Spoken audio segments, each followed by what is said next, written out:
Hello friends, आप सभी का स्वागत करता हूं मैं आपका दोस्त प्रमोद सिंह अपने YouTube चैनल EGS स्टडी में।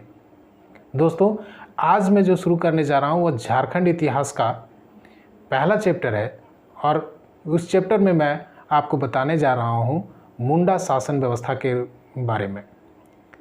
और बिना किसी भी लाग लपेट, बिना कोई लंबा लेक्चर दिए हुए आइए शुरू करते हैं मुंडा शासन व्यवस्था के बारे में जानकारी। सिर्फ फैक्ट, किसी और चीज़ के बारे में नहीं, सिर्फ फैक्ट ही जानना है।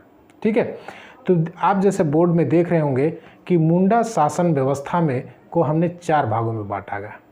ठीक है, ये 4 भागों में जो पहला भाग आपको इधर समझ में आ रहा है कि मुंडा का परिचय, ये परिचय आपको प्रशासनिक व्यवस्था में नहीं पढ़ना है।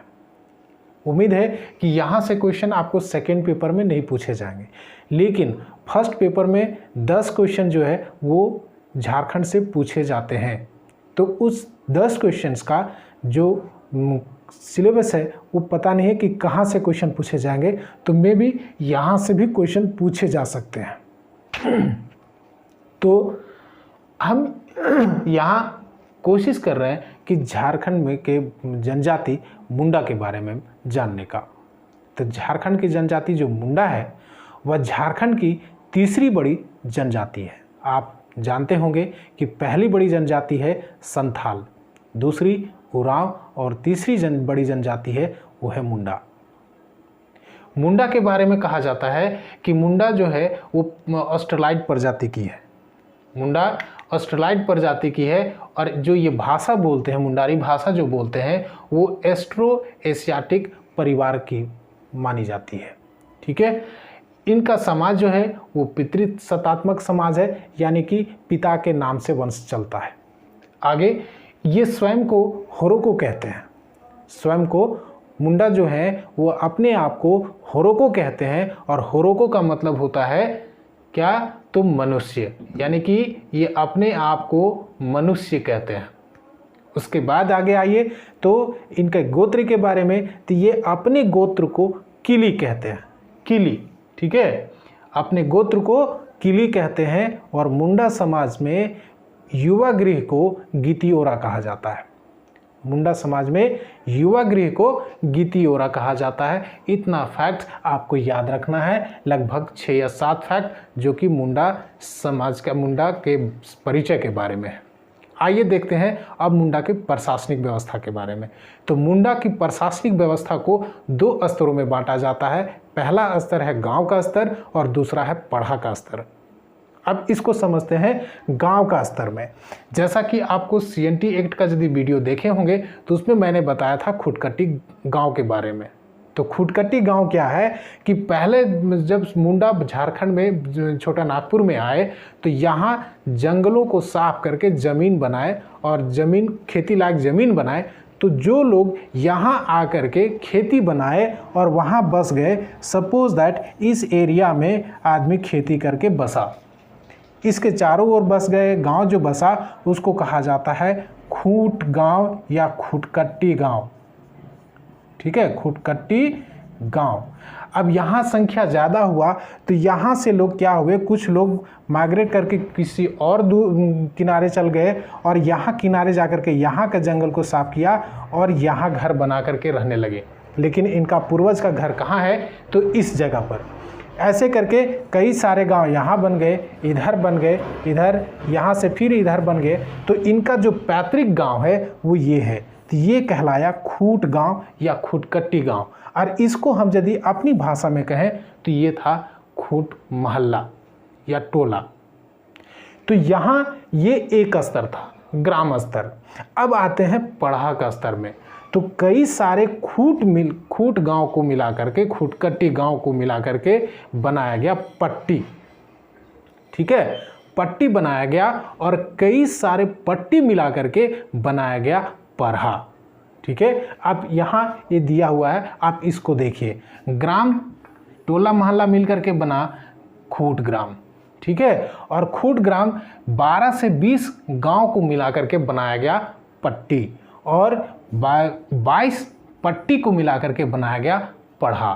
जो गांव है, जो मोहल्ला है, खूंट मोहल्ला, जो मोहल्ला बना है उसका हेड होता है मुंडा, ठीक है। और खूंट गांव का हेड होता है उसको बोला जाता है हातू मुंडा, ठीक है। उसके बाद पट्टी का जो हेड है उसको बोला जाता है मानकी, और पढ़ा का हेड बोला जाता है राजा, ठीक है। कहीं कन्फ्यूज़न ना करें, क्योंकि कुछ किताबों में मानकी और पढ़ा राजा दोनों को एक बताया गया है, तो कन्फ्यूज़न ना करें।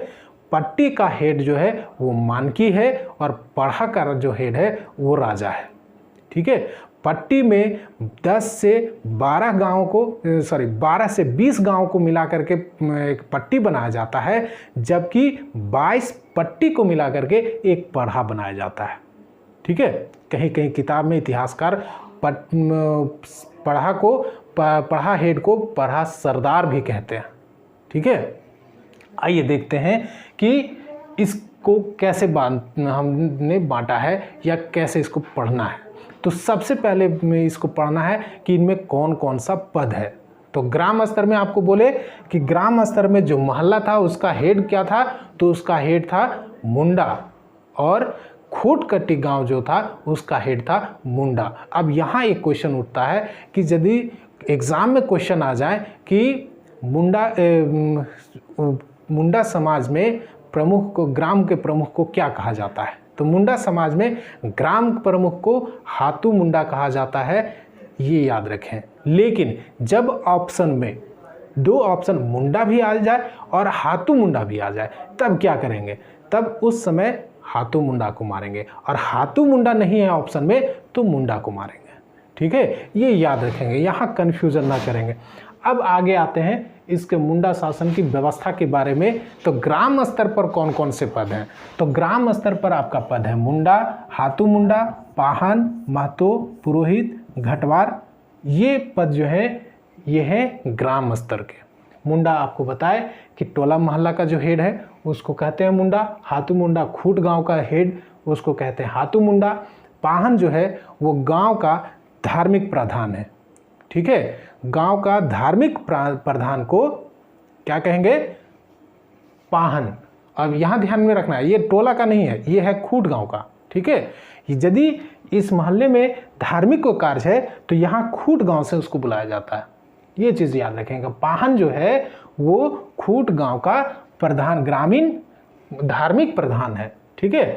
अब यहाँ से 2 फैक्ट और याद रखें।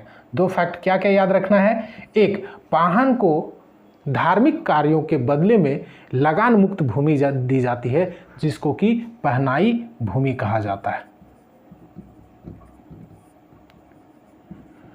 पहनाई भूमि या पहनाई भूमि नहीं, इसको कहा जाता है डाली कटारी भूमि, ठीक है। डाली कटारी भूमि, उसको धार्मिक कार्यों के बदले में उसको एक ज़मीन दी जाती है जो लगान मुक्त होती है और उसको कहा जाता है डाली कटारी भूमि।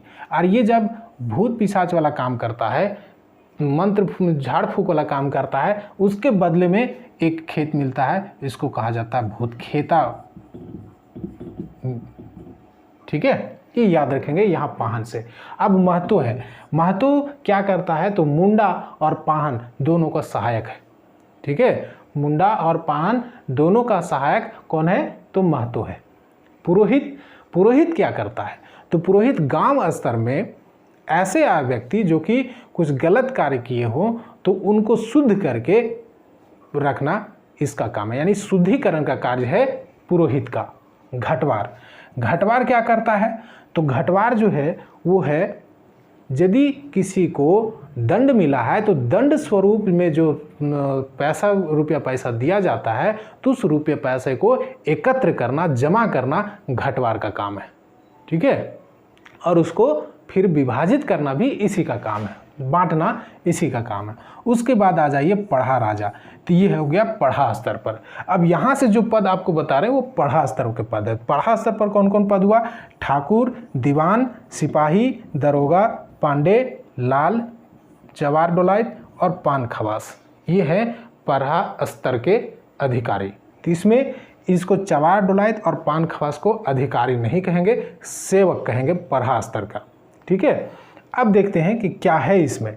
तो ठाकुर जो है वो पढ़ा राजा का सेवक है। ठीक है, ठाकुर जो है ठाकुर जो है पढ़ा राजा का सहायक है। ठीक है, उसके कामों में सहायता करने वाला। दीवान जो है वो पढ़ा राजा यदि कोई डिसीजन ले लेता है तो उस डिसीजन को मनवाने वाला काम, तामील कराने वाला काम करता है दीवान। ठीक है, उसके बाद है सिपाही। तो दीवान जो काम करवाता है तो उसमें हेल्प करता है, उसमें सहायता करता है सिपाही, यानी इसको सिपाही को बरकंदाज बोला जाता है। ये आप नोट कर लें, इसको बरकंदाज भी बोला जाता है। ठीक है, बरकंदाज, सिपाही को बरकंदाज भी कहा जाता है। उसके बाद है दरोगा।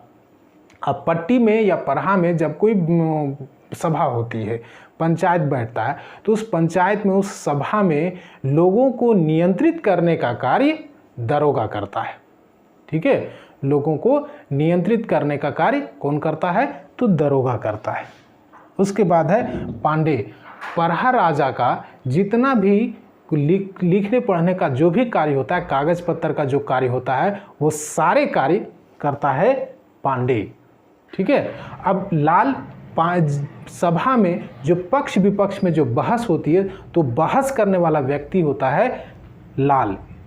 यहाँ आप ध्यान रखें कि लाल को 3 भागों में बांटा गया है, बड़ लाल, ठीक है, बड़ लाल, मंझलाल और छोट लाल। और दीवान को भी 2 भाग में बांटा गया है, गढ़ दीवान और राज दीवान। अब गढ़ दीवान राजा के, पढ़ा राजा का जो गांव होता है उसके अंदर के जो मामले हैं उनको देखने का कार्य करता है, और राज दीवान बाहर का, ठीक है, बाहर की चीज़ों को देखने का कार्य करता है। चवार डोलायत क्या होता है? तो जब सभा होती है तो उसमें पैर धुलवाने का, हाथ धुलवाने का कार्य ये करता है, जिसको चवार डोलायत बोला जाता है। अगला पान खवास। पान खवास जो है जब सभा होती है तो उसमें लोगों को खैनी तंबाकू बांटने का कार्य पान खवास करता है। ठीक है, ये हो गए पद जो कि मुख्य हैं, कौन कौन से अधिकारी कार्य करते हैं। इसके बाद आते हैं प्रशासनिक व्यवस्था का स्तर। तो प्रशासनिक व्यवस्था का स्तर आपको बता चुके हैं, 2 स्तर है। एक है ग्राम स्तर। ग्राम स्तर को भी 2 भागों में बांट सकते हैं। पहला है टोला मोहल्ला गांव और दूसरा है खूट कट्टी गांव।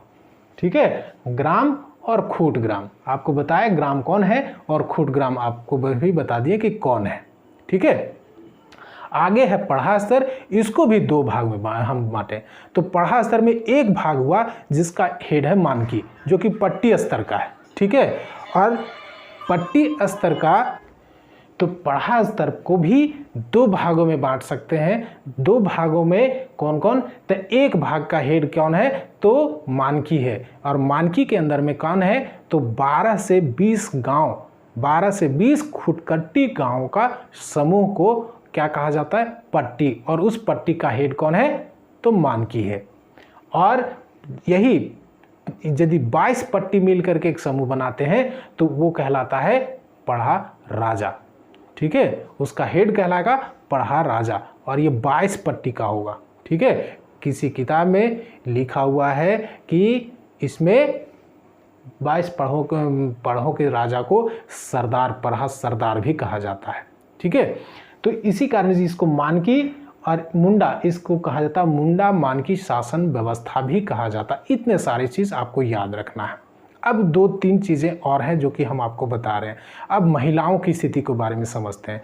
तो महिलाओं की स्थिति यहाँ ना तो खराब थी और ना ही अच्छी थी। इनको किसी भी पद में बहाल नहीं किया जाता था, यानी कोई पद ये धारण नहीं कर सकती थी। लेकिन यदि देखें तो विधवा विवाह की प्रथा थी, तलाकशुदा लोगों का भी विवाह हो सकता था। तो ये कह सकते हैं कि स्त्रियों को भी शक्ति या ताकत या हक अधिकार मिला हुआ था, लेकिन प्रशासनिक व्यवस्था में कोई अधिकार नहीं मिला था, कोई भी पद ये धारण नहीं कर सकती थी। यहाँ एक चीज़ और याद रख लें कि जो बाल विवाह हो, यहाँ विधवा विवाह होता था, तो विधवा विवाह नहीं, तलाक के बाद जब होता था तो तलाक यदि देना है तो उसमें जो वधू मूल्य होता था वो वापस करना होता था। वधु मूल्य को याद रखें, बहुत आसान है याद करना। लड़की को क्या बोलते हैं अभिक समय में? कुड़ी। तो कुड़ी याद रखेंगे, कुड़ी। और यहाँ विवाह को बोलते हैं गोनोंग, ठीक है। तो कुड़ी, गोनोंग और पैसा को टाका। तो कुड़ी, गोनोंग, टाका बोलते हैं वधु मूल्य को। तो ये वधु मूल्य चुकाना पड़ता था, वापस देना पड़ता था, तभी आप तलाक दे सकते हैं, ठीक है। यहाँ ये फैक्ट याद रखेंगे। आगे जो आपको याद रखना है 3 स्थल के बारे में। अब वो 3 स्थल क्या क्या है? वो स्थल है आपको याद रखना है अखरा को, याद रखना है सरना को और याद रखना है शासन को। अखरा जहाँ पर्व त्यौहार में लोग मिल करके जुटते हैं और वहाँ नृत्य करते हैं, उस स्थान को अखरा कहते हैं, ठीक है। उसके बाद है सरना। सरना पवित्र स्थल है जहाँ पूजा पाठ, ग्राम का पूजा पाठ होता है। यहाँ पेड़ पौधे लगे होते हैं और उन पेड़ पौधों को काटना मना होता है। आगे है शासन। शासन होता है उस स्थान को कहते हैं जहाँ मृत व्यक्ति के याद में कुछ लकड़ी या पत्थर गाड़े जाते हैं या रखे जाते हैं। तो पत्थर जो रखा जाता है या गाड़ा जाता है जिस स्थान में पत्थर को, उस पत्थर को कहा जाता है शासनदिरी, और जिस स्थल में गाड़ा जाता है उसको बोलते हैं शासन। ये फैक्ट आप इतना याद रखेंगे, बस यही है मुंडा मानकी शासन व्यवस्था। मुंडा शासन व्यवस्था को मुंडा मानकी शासन व्यवस्था भी कहते हैं। इतने ही सारे फैक्ट आपको याद रखे हैं मुंडा शासन व्यवस्था में, ठीक है। इतना यदि याद करते हैं तो जेपीएससी में एक क्वेश्चन यहाँ से आएगा, एक क्वेश्चन आपका बन जाएगा। चलिए मिलते हैं अगले वीडियो में। थैंक यू, धन्यवाद।